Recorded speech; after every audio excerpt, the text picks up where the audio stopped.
ప్రజలకు ఏమనుకుంటున్నారో మరి బీఆర్ఎస్ వినలేదు, చెప్తే తెలుసుకోలేదని కూడా ఒక అభిప్రాయం ఉన్నది. కేసీఆర్ చేయాలని ఎవ్వరూ అనట్లేదు. 10 ఏళ్లలో తెలంగాణ ఎవరు ఊహించినంత అభివృద్ధి చెందినమాట వాస్తవమే. నేను ఇట్లా మాట్లాడకపోతే ఇప్పుడు ఏమనుకుంటారో తెలుసా? 2 సార్లు టీఆర్ఎస్కి వేసినాం, ఓసారి కాంగ్రెస్కి వేసినాం, ఓసారి బీజేపీకి వేద్దాం అనుకుంటారు. అంటే ఏమన్నా బుద్ధి ఉండి ఆలోచిస్తున్నారా ఇట్లా ఆలోచించేవాళ్ళు? అంటే ఎవరికి వేద్దామనే సోయి లేకపోతే నీ ఓటుకు విలువైంది అసలు? అరే మందు పోతే తాగుతివి, మాంసం పెడితే తింటివి, డబ్బులు తీసుకొని అమ్ముడు పోతావు. సరే నీ మాట వినలేదని కోపం ఉండొచ్చు నీ ఎమ్మెల్యే మీద, కానీ గవర్నమెంటే తారుమారు చేశారు కదా. ఇప్పుడు వాళ్ళు చేసిన తప్పులు చెప్పకపోతే రేపు ఇంకో తప్పు చేస్తారు. దీనివల్ల నష్టం వాళ్ళకేం ఉండకపోవచ్చు, అదే ముందు కానీ మళ్ళీ పాలమూరు వలసలు మళ్ళీ మొదలవుతాయి. అయినాయి కూడా ఇప్పటికి. మళ్ళీ దుబాయ్ బొంబాయి బొగ్గుబాయి కథలు అవుతాయి. మొన్న సూరత్ పోతే మన శాలోళ్ళు అంటాం తెలంగాణలో, వాళ్ళతో కూర్చున్నా నేను. ఒక 40-50 మంది వచ్చిండ్రు. ఎవరు చెప్పుకోవాలి వాళ్ళ బాధలు? ఇట్లా ఉండాలన్నా వాళ్ళు అక్కడ? వాళ్ళ పిల్లలు ఎటు కాకుండా అయిపోతున్నారు. అక్కడ లోకల్ కాదు వాళ్ళు, ఇక్కడ లోకల్ కాదు. అక్కడ వాళ్ళకు రిజర్వేషన్ రాదు, బీసీ రిజర్వేషన్. ఇక్కడికి వస్తే కూడా మీరు ఇక్కడ వాళ్ళు కాదని చెప్తారు. ఎక్కడ పోవాలి వాళ్ళు? ఇట్లా ఒక పద్మశాలీలు ఒక సూరతులనే ఉన్నారా? 50,000 మంది ఉన్నారు ఆడ. భీవండి, సోలాపూరు, బొంబాయి, ఎక్కడెక్కడికో పోయింది కదా నేత వృత్తులు నమ్ముకొని. ఇక్కడే పంటలు పండితే రైతుల దగ్గర డబ్బులు ఉంటే వాళ్ళు చీరలో దోతులో కొనుక్కుంటారు కదా. వాళ్ళు దుబాయ్లో బొంబాయి లాంటిది దూర ప్రాంతాలకు పోవాల్సిన అవసరం వాళ్ళకి ఎందుకు వస్తుంది? అంటే వాళ్ళ మంచి కోసమే చెప్తున్నా నేను. మళ్ళీ మీరు ఇటువంటి పొరపాట్లు చేయొద్దని చెప్తున్నా. పీసీ ఘోష్ గారి గురించి కూడా కొంత మాట్లాడతాము. అంటే మీరు పీసీ ఘోష్ గారి గురించి ఇప్పుడు చంద్రబాబు నాయుడుది కేవలం అపాయింట్మెంట్ల వరకే ఆగలేదు. బనకచెర్ల చెప్తున్నా నేను. మేడిగడ్డ నుంచి నీళ్లు పోతే లాభం ఎవరికి? మేడిగడ్డ దగ్గర నీళ్ళు ఆగితే లాభం ఎవరికి? మేడిగడ్డ దగ్గర నీళ్ళు ఆగితే తెలంగాణకు లాభం. మేడిగడ్డ దగ్గర నీళ్లు పోతే డెల్టాకు లాభం. డెల్టాలో 2 పంటలకు కూడా ప్రాణహిత నీళ్లు కావాలి. అదే ఒకే ఒక్క కారణంతో 1951 నుంచి 2017 దాకా ఒక్కటంటే ఒక్క బ్యారేజ్ కట్టలేదు దాని మీద. తెలంగాణ ఉద్యమం వచ్చినాక ఎల్లంపల్లి దగ్గర కట్టాడు రాజశేఖర రెడ్డి. ఎల్లంపల్లి దగ్గర ఎందుకు కట్టాడంటే ప్రాణహిత అక్కడ లేదు కదా, ఎట్లా నీళ్ళు రావు, కిందికి వెళ్ళిపోతాయి. ప్రాణహిత రాజశేఖర రెడ్డి జలయజ్ఞం అంతా ఏంటంటే వీళ్ళు నీళ్ళ కోసం కొట్లాడతాం లేదా, నీళ్ళు ఇచ్చినట్టు కనబడాలి, నీళ్ళు ఇవ్వకూడదు. అందుకే ధనయజ్ఞం అన్నాం మనం. ఎల్లంపల్లి దగ్గర నీళ్ళే రావు కదా, ఎప్పుడో ఒకసారి క్లౌడ్ బర్స్ట్ అయితే తప్ప నీళ్ళు రావు. ఎక్కడి నుంచి రావాలి? ఆ కడెం ప్రాజెక్ట్ నుంచి కొన్ని నీళ్ళు వస్తాయి. అందుకే ఆయన ఏం చేసిండంటే ఒక్క బ్యారేజ్ కూడా కట్టకుండా చంద్రబాబు నాయుడు కానీ రాజశేఖర రెడ్డి కానీ మొదటి ముఖ్యమంత్రి నీలం సంజీవ్ రెడ్డి కానీ ఒక్క బ్యారేజ్ అంటే ఒక్క బ్యారేజ్ లేదు. ప్రపంచంలో మీరు ఏ నది మీదనైనా పోండి, 500 కిలోమీటర్లకు పైగా చిన్న ఒక్క చెక్ డ్యామ్ కానీ బ్యారేజ్ కానీ అడ్డుకట్ట కానీ లేని నది ప్రపంచంలోనే లేదు. నేను 35 దేశాలు తిరిగాను, నేను చాలా నదులు చూశాను. నేను బ్యారేజ్ ఒక్కటి కూడా ఎందుకు లేదు అని అంటే ఇక్కడ పడ్డ చినుకు చినుకు వరదై మారి ఆ వరద చెరువులను తెంపి బాగుళ్లలో పడి గోదావరిలో పడి గలగల గోదావరి తరలిపోతుండాలి డెల్టాకు రాజమండ్రిలో బంగారు పంటలు పండియడానికి. సరే మొదటిసారి కట్టాడు చంద్రబాబు నాయుడు ఉన్నప్పుడు దేవాదుల ప్రాజెక్టు కట్టాడు, కానీ బ్యారేజ్ వద్దన్నాడు. ఆ లాజిక్ ఏందో, పారే నది నుంచి ఎత్తుకోండి, బొంద ఉన్నది ఆడ, బొందల నుంచి ఎత్తుకోండి అంటాడు. మొన్న కూడా గుడ్ గవర్నెన్స్ పద్మనాభ రెడ్డి గారు తుమ్మిడేటి దగ్గర కూడా బొందున్నది, బొందల నుంచి ఎత్తిపోసుకోవాలన్నట. అంటే మా అడ్డగుట్టలు మీ బంజారా హిల్స్లు, మీకేమో పెద్ద గొప్ప ప్రాజెక్టులు, మాకేమో బొందల గడ్డ మాది. ఈయన డెల్టా రైతులు 5 ఏళ్ళు మొదటి పంట ఖరీఫ్ పంటకేమో నాట్లకు నీళ్ళు లేక ఇబ్బంది పడ్డారు. ఎందుకంటే ఇక్కడ కేట్లు పడ్డాయి మేడిగడ్డకు. వాళ్ళకు జూలై దాకా వరదలు వచ్చేదాకా నీళ్ళు లేవు. రెండో పంటకు నవంబర్ నుంచి మార్చి వరకు అసలే నీళ్లు పోలే. ఆ శబరి నుంచి వచ్చే కొన్ని నీళ్ళు తప్ప. ఎందుకంటే ఇంద్రావతి నీళ్ళు పోదామంటే ఇంద్రావతికి అడ్డంగా ఇంద్రావతి నదిలో కలిసిన తర్వాత కొద్దిగా దిగువకు రాగానే దేవాదుల దగ్గర సమ్మక్క బ్యారేజ్ వచ్చింది. సమ్మక్క బ్యారేజ్ పైన సీతారామ ప్రాజెక్ట్ వచ్చింది. ఇక వాళ్ళకు ఊపిరి ఆడతలేదు. తూర్పుగోదావరి పశ్చిమ గోదావరి జిల్లాలల్లో ఎక్కువ మంది ఎమ్మెల్యేలు ఏ పార్టీకి వస్తే వాళ్ళే ముఖ్యమంత్రులు. మీరు 1956 నుంచి తీయండి. నంబర్ ఎక్కువ ఉంది కాబట్టి సాధారణంగా ఆ 2 జిల్లాల ప్రయోజనమే చంద్రబాబు నాయుడు ప్రయోజనం. నేను మిగతా బీఆర్ఎస్ వాళ్ళు అన్నట్టుగా బనకచెర్ల కోసం మేడిగడ్డని ఇట్లా చేస్తున్నాను. నేను బనకచెర్ల అనేది ఇప్పటి అవసరం కాదు, ఇంకో 10 ఏళ్ళ తర్వాత. కానీ గోదావరి డెల్టాకు గోదావరి నీళ్లు తరలిపోతుండాలి. ఏ బ్యారేజ్ దగ్గర ఆగకూడదు. ఇది కుట్ర. ఈ కుట్రను ఎగ్జిక్యూట్ చేయాలంటే ఇక్కడ మన ముఖ్యమంత్రి ఉండాలి. కేసీఆర్ను గెలవలేకపోయాడు చంద్రబాబు నాయుడు. తెలంగాణను ఆపలేకపోయాడు. సాధ్యం కాలేదు. కానీ ఇప్పుడు తెలంగాణ ప్రత్యేక రాష్ట్రంగా ఉన్నా కూడా ఆయన తన ప్రయోజనాలను ఆయన నెరవేర్చుకుంటున్నాడు. సరే, ఏదైనా కానీ Buchanna, PC Ghosh commission report మీద మనము ఒక్కొక్క అంశం మీద ఒక 10 నిమిషాలు నేను చెప్తాను మీకు.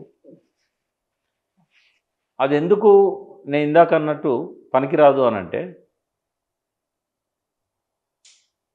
నేనే కాదు చాలామంది ఆయన దగ్గర సాక్ష్యం చెప్పిన వాళ్ళు లిఖితపూర్వకంగా సిడబ్ల్యూసి ఇచ్చిన జీవోలను, ఆర్డర్స్ను అన్నింటినీ కూడా ఆయన ముందు పెట్టారు. ఆయన ఒక మాట మాట్లాడాడు. నిన్న అమాయకంగా ఒక మంత్రి అసెంబ్లీలో ఏదైతే అన్నాడో, కాగజ్నగర్ ఎమ్మెల్యే ఏదైతే అన్నాడో, వీళ్ళని అర్థం చేసుకోవచ్చు. వీళ్ళకి నీళ్ళ గురించి అవగాహన లేదనుకోవచ్చు. కానీ అంత ఏడాదిన్నర పాటు అందరితోని విట్నెస్లు ఎగ్జామిన్ చేసి మాలాంటి వాళ్ళతో డాక్యుమెంట్లు తెప్పించుకొని గవర్నమెంట్ నుంచి డాక్యుమెంట్లు తెప్పించుకున్న పీసీ ఘోష్ గారికి తుమ్మిడిగడ్డ దగ్గర ఎన్ని నీళ్ళు ఉన్నాయో మేడిగడ్డ దగ్గర గన్నే నీళ్ళు ఉన్నాయని ఎట్లా చెప్తారండి? సెంట్రల్ వాటర్ కమిషన్ ఇచ్చిన రిపోర్ట్లో 283 టీఎంసీల నీళ్లు మేడిగడ్డ దగ్గర ఉన్నాయని చెప్పారు. ప్రాణహిత కలిసిన తర్వాత 165 టీఎంసీలు ఇక్కడ ఉన్నాయని చెప్పారు తుమ్మిడిగడ్డ దగ్గర. ఈ 2 ఆర్డర్స్ ఆయన దగ్గర ఉన్నాయి. ఆయన నివేదికలు అట్లా రాయొచ్చా? వన్ వే కనబడుతుంది. మీరు చెప్పిన దాని ప్రకారం వన్ వే. అంటే ఇంగ్లీష్ రాదనుకోవాలనా, లేకపోతే చదవడం రాదనుకోవాలనా? అక్కడ ఇక్కడ తేడా లేదట. రెండవది, రిటైర్డ్ ఇంజనీర్స్ ఇచ్చిన నివేదికను ప్రభుత్వం పట్టించుకోలేదు. అది కోల్డ్ స్టోరేజ్లో పెట్టేసింది. ఎక్స్పర్ట్ కమిటీని ప్రభుత్వం అపాయింట్ చేసింది. దాన్ని అస్సలు పట్టించుకోలేదని చెప్పి ఘోష్ గారు కామెంట్ చేస్తాడు. నేనేమంటున్నా అంటే, రిటైర్డ్ ఇంజనీర్స్ నివేదికను పట్టించుకున్నది కాబట్టే వాళ్ళకి ఇచ్చిన అసైన్మెంట్ ఏంటి అంటే, ఘోష్ గారు అర్థం చేసుకున్నదేమో మేడిగడ్డ కట్టాలన్నా వద్దా అని. అట్లా ఎక్కడ లేదు, ఒక్క లైన్ కూడా లేదు. మరి ఇంగ్లీష్ రాదనుకోవాలా ఘోష్ గారికి? అందులో ఏమున్నదంటే, రిటైర్డ్ ఇంజనీర్స్ కమిటీ అపాయింట్ చేసింది మేడిగడ్డ నుంచి మిడ్మానేర్కు టన్నెల్ ద్వారా కానీ, లిఫ్ట్ ద్వారా కానీ, పైప్ల ద్వారా కానీ నీళ్ళని తీసుకురావడం వీలవుతుందా? ప్రియంబుల్నే ఉంది ఫస్ట్ పేరాల. వాళ్ళు లాస్ట్ పేరాలు ఏం రాశారు? మేడిగడ్డ నుంచి మిడ్మానేర్కు నీళ్ళు తీసుకురావడం ఖర్చుతో కూడిన పని, చాలా ఇబ్బందులు ఉన్నాయి, ఇది సాధ్యం కాదు. ఆయన ఏం రాస్తాడు తెలుసా? మేడిగడ్డ అనేది సాధ్యం కాదు, మేడిగడ్డ ఫీజిబుల్ కాదు, మేడిగడ్డ ఖర్చుతో కూడుకున్నదని రాశాడు. అరే వాళ్ళు చెప్పింది ఒకటి, అదే 11 పేజీలలో మేడిగడ్డ కట్టండి, మేడిగడ్డ ఫీజిబుల్, మేడిగడ్డ 105 మీటర్ల ఎత్తున కట్టండి అని రాశారు వాళ్ళు. వాళ్ళు చేసిన పొరపాటు ఏంటంటే, రిటైర్డ్ ఇంజనీర్స్, మేము చెప్తూనే ఉన్నాం, రేవంత్ రెడ్డి అసెంబ్లీలో చెప్తున్నాడు రిటైర్డ్ ఇంజనీర్స్ మేడిగడ్డను వద్దన్నారని. ఆ రాసిన వాళ్ళు అప్పుడు అందరు బతికే ఉన్నారు. ఇప్పుడంటే ఒక అనంతరాములు చనిపోయాడు. రేవంత్ రెడ్డి సభలో అబద్ధాలు చెప్పినప్పుడు అన్న బయటకు వచ్చి ప్రెస్ మీట్ పెట్టి చెప్పాలి కదా? అవును, చెప్పాలి కదా. మరి వాళ్ళు చెప్పలేదు. చెప్పలేదు. చెప్పే వరకు ఘోష్ గారికి జోష్ వచ్చింది. ఘోష్ గారికి జోష్ వచ్చేసింది. ఇక రిటైర్డ్ ఇంజనీర్స్ మౌనమునుల పాత్ర వహిస్తున్నారు. వాళ్ళు తెలంగాణ బిడ్డలు, ఉద్యమంలో ఉన్నారు. వాళ్ళని ఎవరు రమ్మన్నారు? వాళ్ళు ఉద్యమంలో చేత కాకుండా వచ్చి పాల్గొన్న వాళ్ళు. నాకు అనంతరాములు గారు శ్రీకృష్ణ కమిటీ విచారణ జరుగుతున్న సమయంలో మహబూబ్ నగర్కి అక్కడ గద్వాల గెస్ట్ హౌస్కి వచ్చాడు. అంటే గా వయసులో 80 ఏళ్ళు దాటినాక శ్యాంప్రసాద్ రెడ్డి అయితే మొత్తము అసలు ఆయన ఉద్యమంలో మొత్తం పార్టిసిపేట్ చేశాడు. వీళ్ళంతా ఉద్యమకారులు. పోనీ అప్పుడంటే వాళ్ళు పాల్గొనలేదు. ఇక జోష్ వచ్చింది కాబట్టి ఘోష్ గారు ఇష్టం వచ్చిన అబద్ధాలు రాశారు. అందులో అబద్ధాలని ఎందుకంటున్నా అంటే ఇదేం నేను ఆయన మోటివ్స్ ఆపాదించడం కాదు. రిపోర్ట్ ఒకటి ఉంటే ఆయన ఒకటి రాశాడు, దానికి భిన్నంగా రాశాడు. భిన్నంగా రాసినప్పుడు అది అబద్ధమే అవుతుంది. ఎందుకంటే డాక్యుమెంటరీ ప్రూఫ్ ఉంది. రిటైర్డ్ ఇంజనీర్స్ ఇచ్చిన నివేదిక మనందరి దగ్గర ఉన్నది. మేడిగడ్డని వాళ్ళు వద్దనలేదని చెప్పడానికి మనందరి దగ్గర ప్రూఫ్ ఉంది. ఎట్లా రాస్తాడు ఘోష్ దాన్ని? వద్దన్నాడు, రిటైర్డ్ ఇంజనీర్స్ వద్దన్నారు. ఆ నివేదికను పట్టించుకోలేదనడం ఇంకో పెద్ద అబద్ధం. ఎందుకు అంటే ఆ నివేదికను కేసీఆర్ గారు గౌరవించారు కాబట్టే మిడ్ మానేర్ నుంచి నేరుగా మిడ్ మానేర్కు మేడిగడ్డ నుంచి పైప్ లైన్ వేయలే. వాళ్ళు వద్దన్నారు కాబట్టి వేయలేదు. సరే, వాళ్ళు ఒక సూచన చేశారు. తుమ్మిడట్టు మీద వేమనపల్లి బ్యారేజ్ అనేది అది కట్టవచ్చు, దీని బదులు అది కట్టవచ్చు అని చెప్పేసి పీసీ ఘోష్ ముందట కూడా వాళ్ళు ఆ రిపోర్ట్ ఇచ్చారు కదా. ఆ రిపోర్ట్ ఇచ్చిన తర్వాత వీళ్ళని సాక్ష్యాన్ని పిలిచాడు. పిలిచినప్పుడు ఘోష్ గారు అడిగారు, వేమనపల్లి దగ్గర మీరు కట్టమన్నారు కదా. వేమనపల్లి అంటే మనకు కాళేశ్వరానికి ఉన్న మేడిగడ్డకు మధ్యలో, మన తుమ్మిడటికి మధ్యలో ఉంటుంది, ప్రాణహిత మీద, ప్రాణహిత మీద.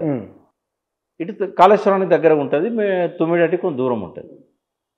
సరే, వేమనపల్లి దగ్గర కట్టమని వీళ్ళు రాశారు, సర్వే చేసి కట్టండి అని. వాళ్ళని పిలిపించాడు ఘోష్. ఆయన ముందరికి వచ్చారు. వచ్చినప్పుడు ఏం చెప్పారంటే, నలుగురు వచ్చారు. అప్పుడు శ్యాంప్రసాద్ రెడ్డి అమెరికాలో ఉన్నాడు. మేము అప్పుడు వేమనపల్లి దగ్గర కట్టమన్నాం, కానీ సెంట్రల్ వాటర్ కమిషన్ తర్వాత మాకు ఎన్ని నీళ్లు ఉన్నాయి తుమ్మిడేటి దగ్గర అనేది లెటర్ వచ్చిన తర్వాత నీళ్లు లేవు కదా వేమనపల్లి దగ్గర కడితే అని మేము అర్థం చేసుకున్నాం. అందుకని మేము ప్రభుత్వం మీద ఒత్తిడి చేయలేదన్నారు వాళ్ళు. ఆయనకు అది కూడా ఎక్కలేదు. ఎందుకంటే ఆయన ముందటికి వచ్చి ఆయన ముందు కూర్చొని విలేకరుల సమక్షంలో ఈ మాటలు చెప్పారు. మేము మేడిగడ్డ వద్దనలేదని చెప్పారు. ఘోష్కి చెవులో చెప్పలేదు. ఘోష్ విచారణ అంతా విలేకరుల ముందు జరిగింది. బహిరంగ విచారణ కదా అది, బహిరంగ విచారణ. మరి ఎట్లా రాస్తారండి వేమనపల్లి దగ్గర కట్టమంటే కట్టలేదని? హరీష్ రావు గారు దాన్ని ఘోష్ గారికి లెటర్ రాసి తెప్పించుకున్నాడు. ఇంజనీర్లు ఏం చెప్పిండు, రిటైర్డ్ ఇంజనీర్స్ అని. ఎన్ని చెప్పాలి పుచ్చండి ఇట్లా? మీకు నేను మాటిస్తున్నా, నాన్ స్టాప్గా 6 గంటలు చెప్తా ఘోష్ గారు చేసిన తప్పుల గురించి. 6 గంటలు చెప్తా. ఫస్ట్ ఏంటంటే, ఫస్ట్ ఆయనకు అపాయింట్మెంట్ లెటరే తప్పు. అది జ్యుడిషియరీ కమిషన్ కాదు, only enquiry commission, sitting judge కాదు ఆయన. రెండవది, దోషులు ఎవరనేది నిర్ధారించే బాధ్యత ఎంక్వైరీ కమిషన్కి ఉండదు. ఎంక్వైరీ కమిషన్ ఏం చేస్తుందంటే ఆ సివిల్ నేచర్, సివిల్ కోర్టులో శిక్షలు ఎత్తారా? ఆ కమిషన్ సివిల్ నేచర్. గూగుల్లో మళ్ళీ ఒకసారి కొట్టు, గూగుల్ అమ్మ చెప్తుంది. Under the 1952 enquiry commission act, the enquiry civil nature or criminal nature అని ఒక క్వశ్చన్ మార్క్ పెట్టు. సింగిల్ వర్డ్ సివిల్ నేచర్ అని వస్తుంది. సివిల్ నేచర్లో దోషాన్ని నిర్ధారిస్తారా? ఈ భూమి ఎవరిది, ఈ డాక్యుమెంట్ ఏంది, ఇదంతా పెడతారు. ఎట్లా ఆయన కేసీఆర్ మీద చర్య తీసుకోమని రాస్తారండి? మాజీ సీఎం మీద చర్య తీసుకోమని ఎట్లా రాస్తాడు? నీకేం బాధ్యత ఉన్నది? ఇప్పుడు ఎవడో తప్పు చేసిండు మున్సిపల్ మేజిస్ట్రేట్ అంటే అర్థం చేసుకోవచ్చు.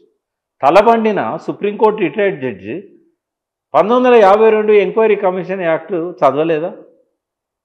పోనీ సుప్రీంకోర్టు అనేక రూలింగ్స్ ఇచ్చింది దాని మీద. జయలలిత కేసులో ఇచ్చింది, కిరణ్ బేడి కేసులో ఇచ్చింది. ఇదే ఎంక్వైరీ కమిషన్ యాక్ట్ మీద, జడ్జీల ప్రవర్తన మీద, కమిషన్ ఎంక్వైరీ చేసిన వాళ్ళ ప్రవర్తన మీద. మూడోది Radhakrishnan case, Kiran Bedi case, Advani case, Jayalalithaa case. 4 కేసులలో రూలింగ్స్ ఉన్నాయి. ఈయనకు అర్థం కాలేదా? ఇంగ్లీష్ అంటే అర్థం కాకపోవచ్చు, మరి లా అర్థం కాదా సుప్రీంకోర్టు రిటైర్డ్ జడ్జికి? ఎందుకు రాయాల్సి వచ్చింది? కేసీఆర్ గారిని సాక్షిగా పిలిచాడు. ఓ పెళ్ళికి ఇన్వైట్ చేస్తాం కదా, పెళ్లి పత్రిక, సాక్షిగా పిలిచి నువ్వు దోషిగా ఎట్లా నిలబెడతావు? సెక్షన్ 8B అండ్ C ప్రకారంగా enquiry commission act section B and section C. B ఏం చెప్తుందంటే, నువ్వు దోషి అని నిర్ధారణ అయితే కనుక, నీ మీద ఆరోపణలు వస్తున్నాయి, బుచ్చని నేను పిలుస్తారు, నీ మీద అప్పటికే ఒక 100 మంది మాట్లాడిండ్రు, నీ మీద నేరపూరితమైన ఆరోపణలు చేశారు. కోచ్ గారు నీకు నోటీస్ ఎట్లా ఇవ్వాలి తెలుసా? 8B కింద, బుచ్చన్న మీ మీద ఫలానా సాక్షి ఇట్లా అన్నాడు, ఒక నేరారోపణ చేశాడు, ఇంకో సాక్షి ఈ రకమైన నేరారోపణ చేశాడు, వీటి గురించి ఎంక్వైరీ చేయడానికి మిమ్మల్ని పిలుస్తున్నాం, మీరు ముద్దాయి, ఎందుకంటే మీ మీద ఆరోపణలు వచ్చాయి, మిమ్మల్ని మీరు సమర్థించుకోవడానికి మీ దగ్గర ఉన్న సాక్ష్యాధారాలు ఉంటే తీసుకురావాలని చెప్పి అడగాలి. ఆయన ఏం రాస్తాడు? టైం ఫిక్స్ చేసి I have to attend the enquiry, you are at liberty to bring any documents అట. అట్లా కాదు కదా. అసలు నిన్ను ఏమడగడానికి పిలుస్తున్నా అనేది అది చెప్పాలి, సాక్షులు ఏమన్నారో చెప్పాలి నీ మీద. ఎందుకంటే ఒక వ్యక్తి ప్రతిష్టను దెబ్బతీసే హక్కు ఎంక్వైరీ కమిషన్ జడ్జికి ఉండదు. ఇది చట్టం చెప్తున్నది. నువ్వు ఎంత పొడుగాడు అయితే నాకేంది? నువ్వు చట్టాన్ని గౌరవించినప్పుడు, నువ్వు సుప్రీంకోర్టు చీఫ్ జస్టిస్ రిటైర్ అయితే నాకేంది? సుప్రీంకోర్టు జడ్జి అయితే నాకేంది? ఈ రాజ్యాంగం మీద నాకు గౌరవం ఉంది, ఈ చట్టాల మీద నాకు గౌరవం ఉంది. ఇది లేదు అని నీ కమిషన్ రిపోర్ట్ చెప్తా ఉన్నది. సెక్షన్ 8Cలో ఒక దోషిని, ఒక ముద్దాయిగా ఒక వ్యక్తి సాక్ష్యం చెప్పినప్పుడు ఆ ముద్దాయికి ఒక హక్కు ఉంటుంది. ఆయన సాక్ష్యం చెప్పే దొంగ సాక్ష్యమా, అసలు సాక్ష్యమా, క్రాస్ ఎగ్జామిన్ చేసుకోవడానికి అడ్వకేట్ పెట్టుకోవాలి. ఇది మున్సిపల్ కోర్టులో, మీ నాగర్ కర్నూలు కోర్టులో కూడా సాక్ష్యం క్రాస్ ఎగ్జామిన్ చేస్తారు అక్కడ లాయర్లు. మరి ఇది తెలియదా? సరే, జీవితం అంతా హైకోర్టులో ఆయన ప్రాక్టీస్ చేయవచ్చు, హైకోర్టు జడ్జి కావచ్చు, సుప్రీంకోర్టు జడ్జి కావచ్చు, కింది కోర్టుకి ఎన్నడూ పోకపోవచ్చు. కానీ ట్రయల్ కోర్టు అంటే అక్కడ సాక్షులను విచారిస్తారనేది తెలియదా? క్రిమినల్ ప్రొసీజర్ కోడ్ తెలియదా? ఇవన్నీ తెలిసినా కూడా ఇట్లా చేశాడంటే అనుమానాలు రావమ్మా అలాంటి వాళ్ళకు? బుచ్చన్న, నాకు నీటిపారుదల మీద పరిజ్ఞానం ఉంది, నాకు చట్టాల మీద పరిజ్ఞానం ఉంది. ఎందుకంటే నేను ఒక 10 సంవత్సరాలు అడ్వకేట్గా పనిచేశాను. ఈరోజు కూడా నేను కోర్టు అప్పుడప్పుడు వెళ్ళొచ్చు. 39 సంవత్సరాల బార్ కౌన్సిల్ అనుభవం, నా మెంబర్షిప్ అట్లే ఉంది. ప్రజలకు చెప్తున్నా నేను, ఇన్ని అబద్ధాలు ఒక రిటైర్డ్ జడ్జి ఎట్లా రాయగలుగుతాడు? ఇన్ని ఉల్లంఘనలు ఎట్లా చేయగలుగుతాడు? చట్టానికి ఉల్లంఘనలు ఎట్లా చేయగలుగుతాడు? ఈ విషయాలు బయట పెడతానంటే పద్మవ్యూహంలో అభిమన్యుడిలాగా నిన్న హరీష్ రావును చూస్తే అనిపించింది నాకు. ఆ సినిమా ఎన్టీ రామారావు ఏదో ఉండే కదా, ఎన్ని రకాలుగా అభిమన్యుడిని చంపడానికి కుట్రలు చేస్తారు, లాస్ట్గా ఆ కుట్రలకు అభిమన్యుడు బలైపోతాడు. నిన్న అసెంబ్లీ చూస్తే ఒక్కడు వాస్తవాలు చెప్తానంటే 33 సార్లు ఆయన గొంతు నొక్కే ప్రయత్నం. ప్రజలకే వదిలేద్దాం బుచ్చన్న. ఈ పీసీ ఘోషణ వాళ్ళు ఎట్లా అర్థం చేసుకుంటారో, ఈ మిస్టర్ డైవర్షన్ ఎట్లా అర్థం చేసుకుంటారో, ఇక్కడ ఉండకుండా 2 రాష్ట్రాలను ఏలుతున్న పచ్చి తెలంగాణ వ్యతిరేకిని ఎట్లా అర్థం చేసుకుంటారో, ఈ పిచ్చి జనానికి వదిలేద్దాం. ఇంకా నేను ఇంతకంటే ఏం చెప్పాను?